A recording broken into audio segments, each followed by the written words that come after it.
веранді. Сьогодні 1 березня. Ось таке з пилком. Ось так.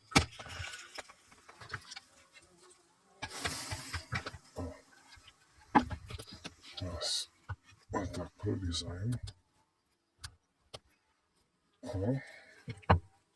І кладемо ось тут тако.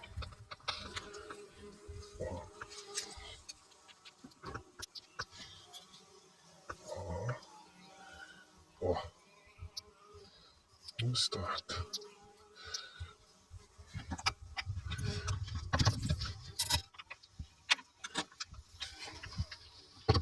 І тако закриваємо.